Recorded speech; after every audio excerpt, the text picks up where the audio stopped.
Hello again, everyone. This is Kyle with Ledger Support, back with another video. This time I wanted to cover a very big topic that's coming up a lot lately with the addition of Polygon into Ledger Live, which is the idea of EVM-compatible blockchains.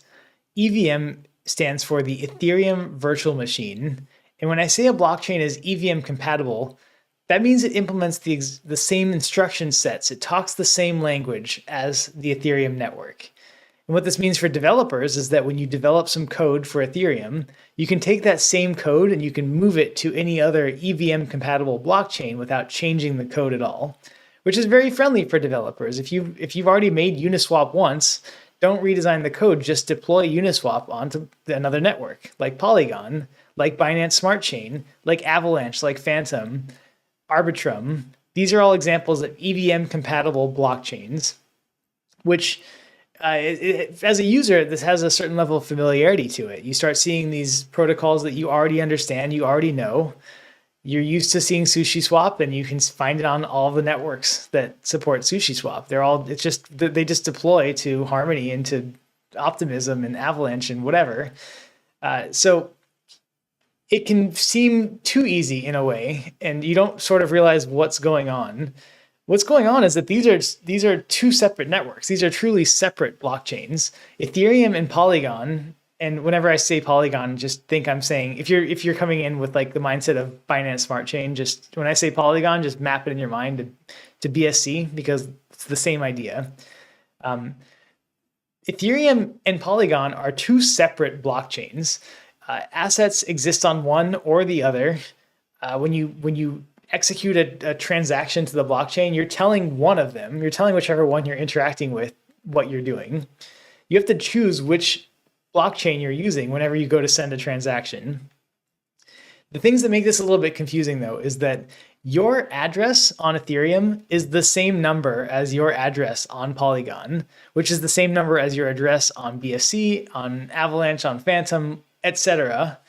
It's because they all use the same derivation path that gets you from seed phrase to address 1, from seed phrase to address 2. It's the same math that they run, which is very nice for users, because as a user, you can make a mistake and send money to yourself on the wrong network.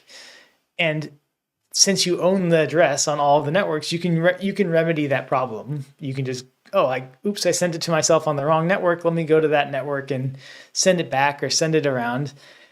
So it's friendly to users in a way to have the same address on multiple networks, but it also creates some confusing situations, especially when it comes time to interacting with exchanges like Coinbase. What you often do, and what this comes up often since we've added Polygon support into Ledger Live, a user will go to their Polygon account and copy their address out, go paste the address into something like Coinbase and say, like, Coinbase, please send me MATIC, which is the token for Polygon. MATIC is to Polygon what Ether is to Ethereum. It's like the base currency for the network. What they'll do is they'll take their address from the Polygon account, paste it into Coinbase and say, send me 10 MATIC, go. And they'll sit there with their Polygon account open, waiting for the funds to arrive, and it will never arrive. The reason is because Coinbase doesn't do a good job at actually telling you what's going on, but they're actually sending that money to you, that MATIC to you, on the Ethereum network. They use the ERC20 version of the MATIC token, and they send that to you on the Ethereum network. So when you expected it to show up on the Polygon network and you're refreshing that account, what actually happened is they sent it on the other network, and you should have been looking there for MATIC to show up on that account, which can be really annoying. Because it's the Ethereum network right now, fees are really high, and it will cost you money to remedy that problem somehow, either sending it back to Coinbase or bridging it. Bridging is the idea of sending a token from one of these networks to another, is the concept of bridging. But some exchanges do a better job at telling you what's going on. I think Binance is one of them, where if you say, I want to send MATIC from my Binance account to my Ledger address, it'll ask you, which network do you want to send the token on? And you can pick Ethereum, you can pick BSC, you can pick Polygon. They do a better job at letting you decide which network you'd like to use.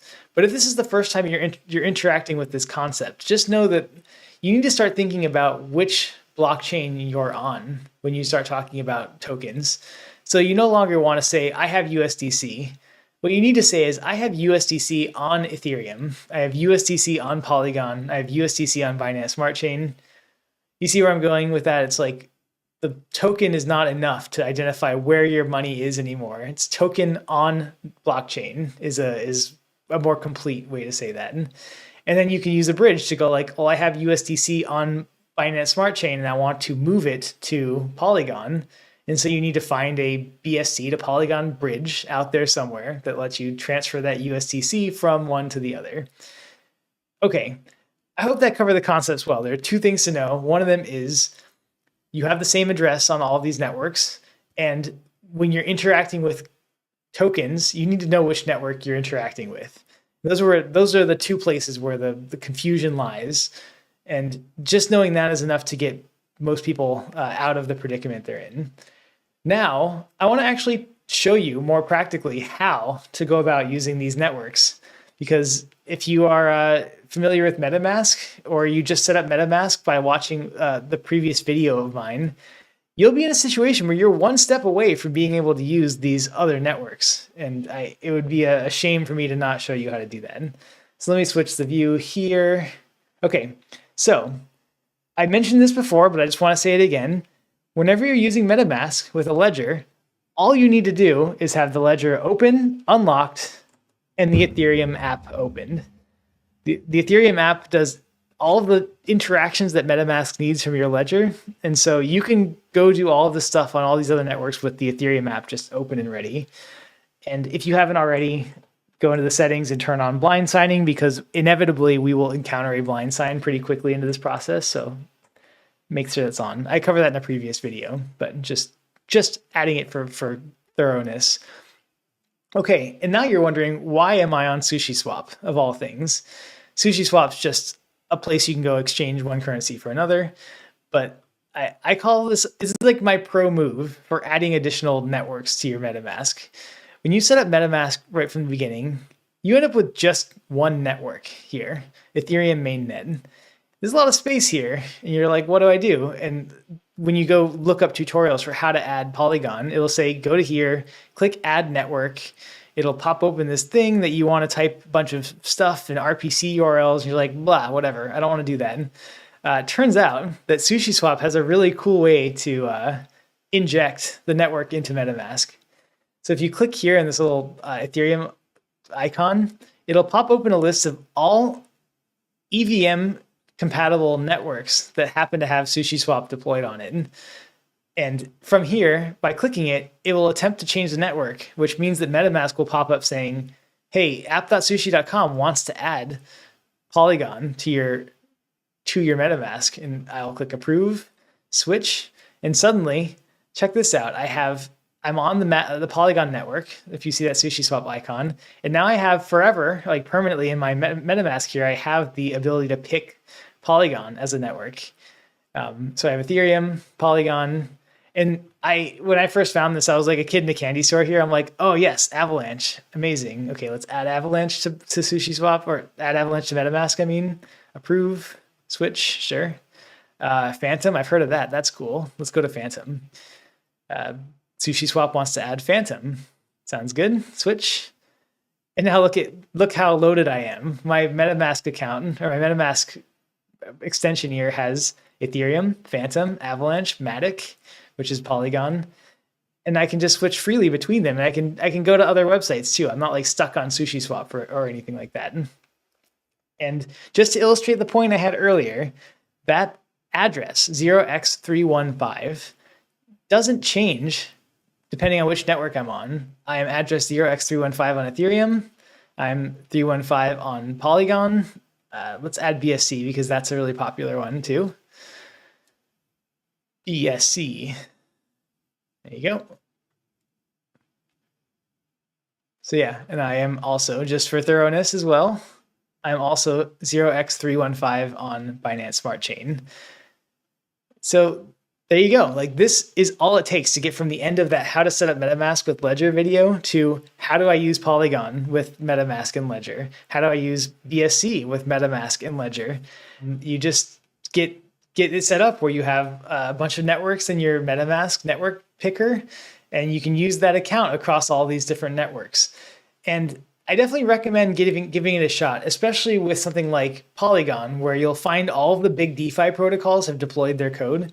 So if you wanted to go play around with DeFi and learn how Aave works, or learn how Uniswap v3 works, and don't have not enough money where spending $47 per transaction makes sense, which I think is the majority of us, do all that learning you want to do over on Polygon, where it works the same. So for learning purposes, it's great because it works exactly the same as it does with Ethereum, but the transactions cost you fractions of a penny. So feel free to go to Aave and put up $1 worth of collateral and borrow 15 cents worth of wrapped Bitcoin, and then pay back your loan and get your collateral back out, and do all that stuff that you've been hearing about or thinking about doing in a situation where it's pain-free. You just want to use transactions that are super cheap. That's the best way to learn, is by doing, and there's no way to learn by doing anymore on Ethereum. It's just too expensive. So yeah, give it a try. Let me know how it goes. And if you have any questions, you can always ask them in the comments, but better yet, I'm on Reddit, on the Ledger Wallet subreddit. So come find me there and ask your question, and I will probably see it. I'm pretty active all the time there. So come find me. All right. Thanks, everyone. Talk to you later.